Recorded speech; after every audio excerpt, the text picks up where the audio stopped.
Good morning everyone, I am Mom Jeanette Salvador. So for today's discussion, we will talk about the unique process in which plants make their own food.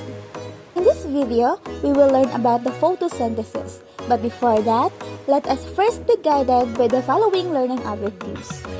So at the end of this lesson, the students will be able to first, identify the process of photosynthesis. Second, create a flowchart demonstrating the process of photosynthesis. Last, value the importance of light-dependent and light-independent reaction in the process of photosynthesis. How do plants get energy? Plants get their energy through photosynthesis. In this process, plants convert light energy from the sun into chemical energy, producing their food in the form of glucose. In short, the photosynthesis is the process in which plants make their own food. It is a chemical process that occurs in plants, algae, and some bacteria when they are exposed to sunlight. It is the process by which these organisms converts light energy into chemical energy, which then used to create food. During photosynthesis, plants use water and carbon dioxide to create a carbohydrates and oxygen. So photosynthesis comes from the Greek word photo means sunlight and synthesis means putting together.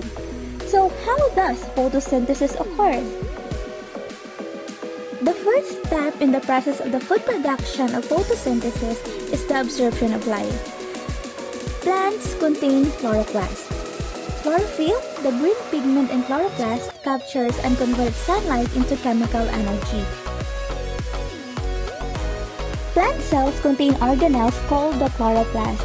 Chloroplasts are responsible for photosynthesis, a process where chlorophyll, the green pigment found in chloroplast, captures sunlight and converts into chemical energy. This energy conversion is crucial for the plant's growth and survival. Step 2 is the splitting of water. The energy from sunlight is used to split water molecules into oxygen and hydrogen ions. In this step of photosynthesis, the energy from sunlight is used to break down water molecules. This process, called the photolysis, split each water molecule into oxygen and hydrogen ions. Oxygen is released into the atmosphere as a byproduct, and hydrogen ions are used in the next stage of photosynthesis to produce energy-rich molecules like glucose. The third step is the glucose production. These steps involve the use of carbon dioxide absorbed by the plant. The carbon dioxide is combined with other organic compounds primarily to the carbon cycle via a series of chemical reactions to produce glucose, a simple sugar that serves as the plant's primary energy source and a building block for other organic molecules. The fourth step in the process of the photosynthesis is the release of oxygen. So as a result of photosynthesis, plants release oxygen into the air. This is the oxygen we breathe and is essential for all living things. So this image shows the balanced chemical reaction for photosynthesis. This equation shows that 6 molecules of carbon dioxide and 6 molecules of water reacts in the presence of sunlight and chlorophyll to produce 1 molecule of glucose and 6 molecules of oxygen. Light energy. The site of photosynthesis is the chloroplast. So photosynthesis takes place primarily in the leaves of plants, specifically within the specialized cell structures called the chloroplast. So here are the chloroplast structures. The intermembrane space, which is a narrow region between the outer and inner membrane, and is a compartment where a proton region can be established during photosynthesis. This region. There are 2 reactions in photosynthesis, the light-dependent reactions and the light-independent reactions. So the light-dependent reaction requires sunlight to function and it takes place in the thylakoid membranes. The light reaction reactants are the light, water, and NADPH plus P. And the light reaction products are the oxygen, the NADPH and the ATP. During this process of light-dependent reaction, water is split using sunlight to release oxygen as waste product. Electrons from the hydrogen in water are added to NADPH plus to make NADPH. And the energy from the split is used to bind P to ADP to form ATP. To fully understand this concept, let us watch this video. The light-dependent reactions, as you might have guessed, depend on light. To understand how these work, let's zoom in on a leaf so we can see them happen. Leaves are made of plant cells, and inside of these cells are special organelles called chloroplasts that do photosynthesis. Each chloroplast has many discs called thylakoids with pigments, like chlorophyll, that absorb light. Think of thylakoids as solar panels in the chloroplast. They absorb the light energy from the sun. Now let's zoom in on the thylakoid and focus on the thylakoid membrane. This is where pigments such as chlorophyll are found and is where light gets absorbed. The pigments are arranged in clusters called photosystems. Let's start with photosystem 2. When photosystem 2 absorbs light, electrons in chlorophyll gain energy, or get excited, from the light. These excited electrons leave chlorophyll and move to something called an electron transport chain. But since chlorophyll lost those electrons, they need to be replaced. To replace them, water is split and its electrons go to chlorophyll. When water is split, electrons, hydrogen ions, and oxygen are produced. You probably know that plants make oxygen when they do photosynthesis. This is where that oxygen comes from. Now, back to the electron transport chain. The electron transport chain transports electrons. As it does, the energy in the electrons is used to pump hydrogen ions, or protons, across the thylakoid membrane into the thylakoid.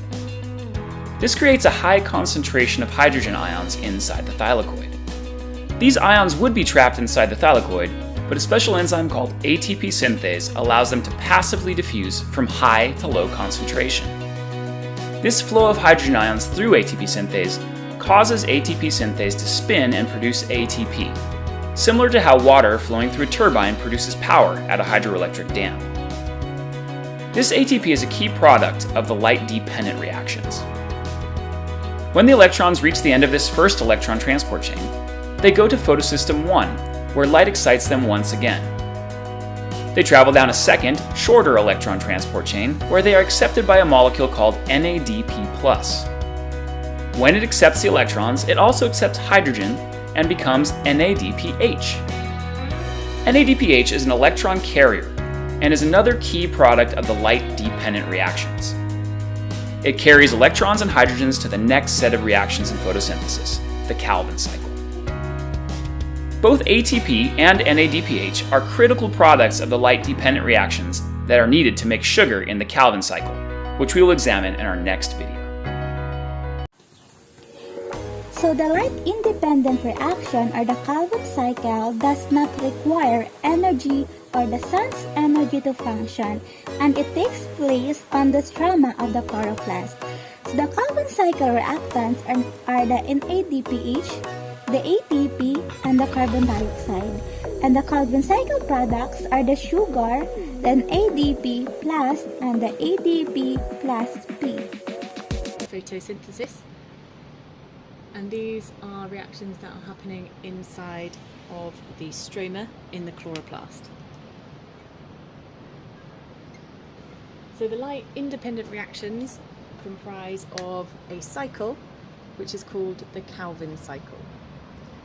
The Calvin cycle starts off with a 1 carbon molecule, which is one of the reactants that we've had a look at, obviously coming into photosynthesis, and that is just good old CO2. So 1 carbon coming in to a cycle.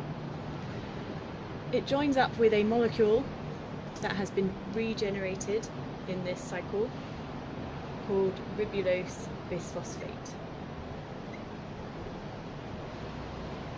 And this is a keyword that you do need to know the name.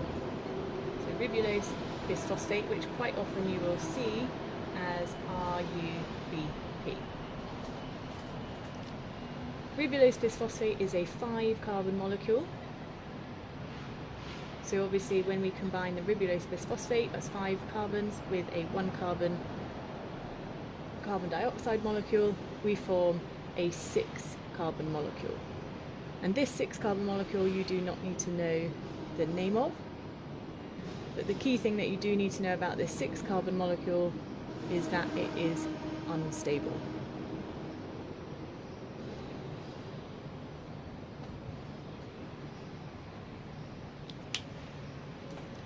So the final thing about this first section is that it is catalyzed by a specific enzyme, and this specific enzyme is called rubisco. And again, that is another term that you do need to know.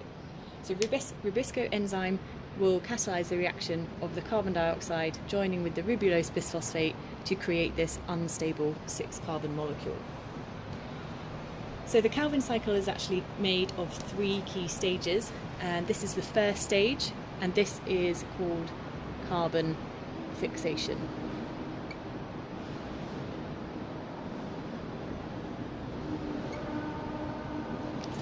So now we've got this unstable 6-carbon molecule. This then is broken down and it creates 2 3-carbon molecules called glycerate 3-phosphate, which you will quite often see noted as GP. So these are 2 3-carbon molecules. So in total we've still got our 6 carbons.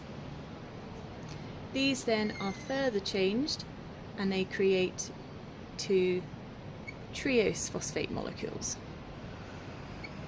And these are quite often seen as TP. And again, we've still got 6 carbons here as our 2 triose phosphate molecules. Now in this process of the formation of triose phosphate from glycerate 3-phosphate, we need to use some of the products that were created in the light-dependent reactions. So the first one is ATP, which is used up and creates ADP. And we also have NADPH, which was one of our electron carriers, which will be forming NADP+. So this is the second stage of the light independent reactions, and this is called reduction.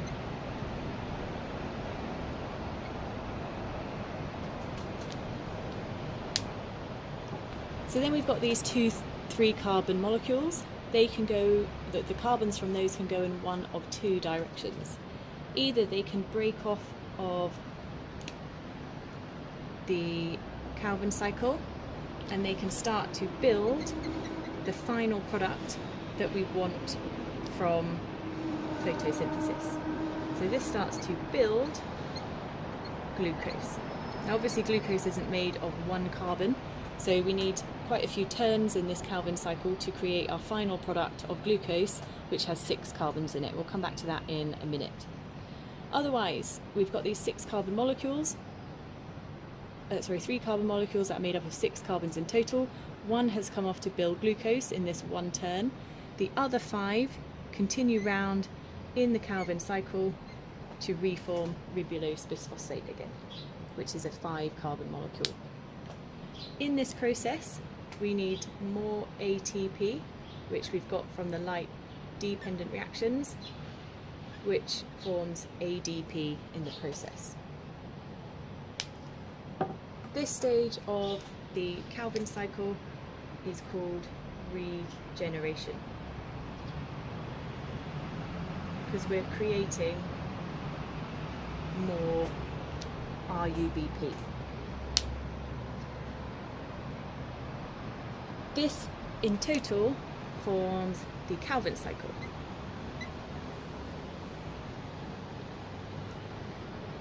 Okay, so again with this, 1 turn of the Calvin cycle produces 1 carbon at the end to help build up glucose. And this is a 6 carbon molecule that we need to build.